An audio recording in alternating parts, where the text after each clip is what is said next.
It's medieval knights and kings, medieval times, it was confusing times, and people were still getting married. It's top 10 messed up medieval marriage practices. Number 10, divorce. Today, divorces can go either which way. Way 1, it's a brutal, awful experience for everyone around you. Words are exchanged, property is fought over, and by the end, 2 lawyers are a couple grand richer, and now the kids get to say dad's house and mom's house. Wow, sounds awful. Or it can be a more pleasant experience where both parties mutually agree it's no longer working out, and they do their best to have a peaceful separation on everyone's behalf. That's nice, and it does happen sometimes. Well, medieval marriage and divorce looked a lot different. Who would have thought? 800 years ago, who would have thought? The main part of divorce really was just being the annulment of the marriage, assuming it was allowed. Rules changed depending on when and where it was. Whereas today, like my long-winded joke at the top of this segment, there's much to consider in a divorce, especially the estate. It's probably the main thing is the stuff. It's all about the stuff. The marriage itself is the least of people's worries today. But back then, it was just about just not being married anymore. I want the bricks in the house. Like, what are you gonna, in medieval times, what are you gonna fight over? Like, I want the cows is mine. Number 9, off with the head. Another way to solve the issue of divorce and marriage was to get rid of your spouse. The same way Polly Walnuts got rid of Mikey Palmis. Gabish? You know what I'm saying? Most famously, King Henry VIII dispatched a few of his wives as the church really gave him no other way out of the marriages he found himself in. So, you know, off with the head. However, I think it's important to note that King Henry wasn't the only bloated throne sitter to have his wives dealt with soprano style. Things weren't exactly fair for women back then, or at all. Least of all, the law. It didn't have everyone's best interest and justice in mind, especially women, so there was a good chance that if the king didn't like you, you were gone.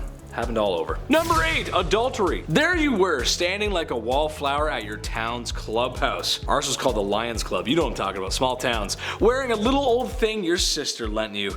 Cowboy boots clatter as the music gets quieter. Then a handsome young man wearing jeans all over took you by the hand. Oh, romantic. You've been together ever since. I'm sure I literally just nailed that for some people. That's pretty much how they're married now. Except now he's not as charming. Now he's got a beer gut and he farts in his sleep.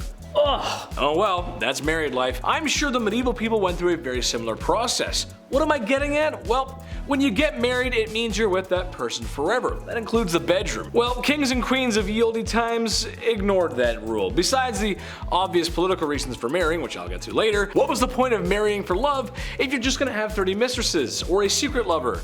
I would list the kings and queens who partook in this, but it would simply be easier to list those that didn't partake in that. You know what I mean though? What's the point? What's the whole point of doing it if you're just gonna, yes, we'll love you together forever, and then, how you doing? It just doesn't make any sense. Number 7, soldier on trial. Things weren't all bad for ladies back in medieval times. Sometimes they were given the benefit of the doubt, like in medieval France for example, where if a woman did desire a divorce, there was a non-violent way to get one. She and her husband would meet in front of a group for proceedings regarding their marital prowess in the bedroom.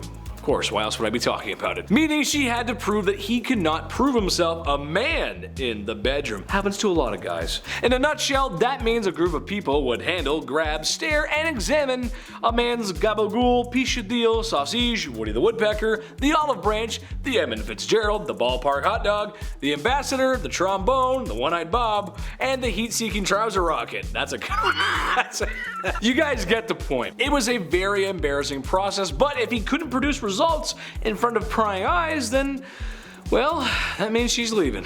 You imagine that? Number 6, no Irish grandma. In society, we've decided that there are rules and laws, and rules that really just need to be followed in order to have an effective society, like no harming others or laws that help keep us safe.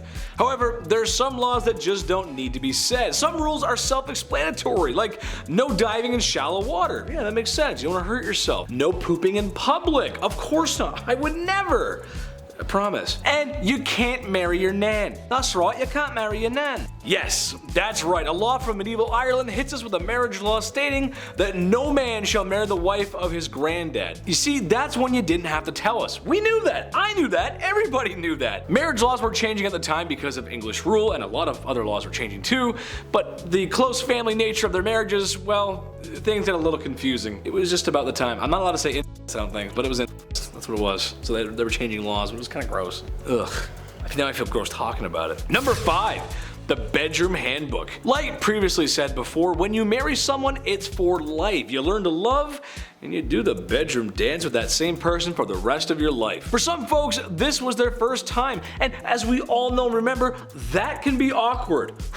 Well, imagine if you had a booklet or an instruction manual on what to do when that time comes, like a Lego manual. Although sometimes even those can be a little confusing. I always have to count the pieces. I get it confused. Well, some churches back in the oldie times were doing such a thing. The Summe Confessorum, as it was known to be called. It detailed exactly on what days were allowed to make the devil's dance possible. By the time all the rules were read and followed, you were boiled down to a small window, about once a week, or sometimes none at all. And especially not on Sundays. Ooh, you better not do that on Sunday, man. Ooh, that's the wrong time to do it. Never do it on Sunday. Number 4, Dragonborn? This is actually kind of cool. So, in Viking and Norse weddings, there was a very unique tradition.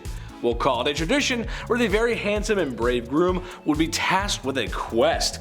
Like something right out of Skyrim, actually. The groom was tasked with entering his family tomb and retrieving and/or placing a ceremonial blade that acknowledges him tying the knot. Now, is that as cool as fighting off drogers and emptying literally every urn you see in search of gold and amethyst? No, it's not. However, I can't recommend entering anyone's grave before the invention of modern medicine. It's just not a great idea. But still cool nonetheless, hence it's on the list. Listen, I just got married. You on Grandpa's tomb, can grab that knife, just go in there. Just go Grandpa died of smallpox. That's okay though. Go in there and grab it, no problem. You come out, I got it. Anyway, number 3, royal weddings. While poorer class citizens did sometimes marry for love and support, and to have someone to go through life with, as being a woman on her own back then would prove to be quite difficult.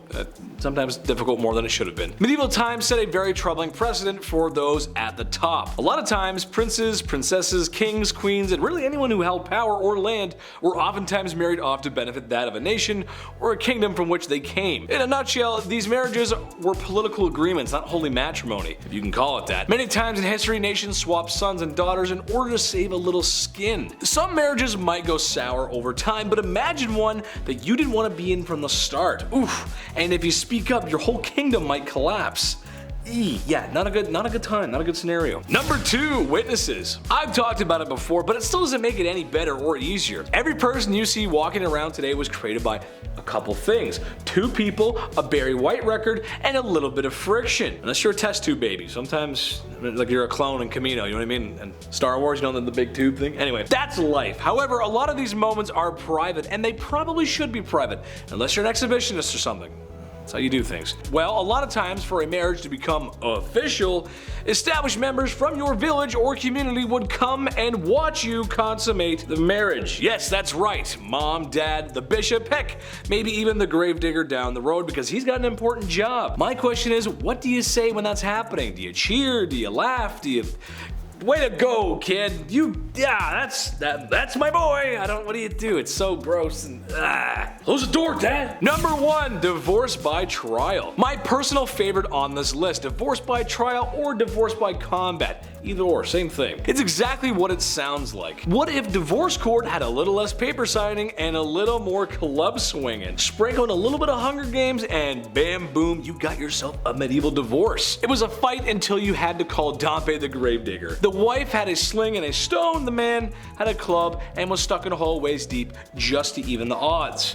May the better spouse win. Whoever was left alive afterwards got to be live free, and then now they were divorced because the other spouse was no longer breathing. Who would have thought? Who would have known? That's crazy. Alright guys, that's gonna wrap it up for me today. Make sure you like, comment, and subscribe here at Bumblebee. And if you too want to sit in a hole with your arm behind your back and swing a club around, then check out my socials somewhere down below. I stream sometimes. Come check me out on Instagram and Twitch. It's really fun sometimes. I love you guys so much. I'll see you soon. Stay sweet, my little honeybees. Bye.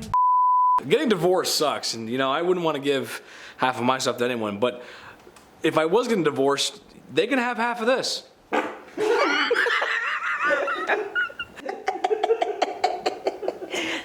gotcha. Yeah, I don't know, but seriously, I don't know. Just like if you love each other and you're hanging out, who cares about marriage, man? Just live life. Go travel. Go do something. I got something in my eye. Hold on.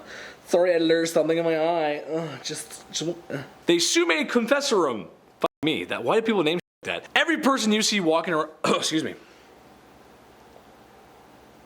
There we go. Sorry. A little burp. My personal favorite on this list, divorce by fuck me.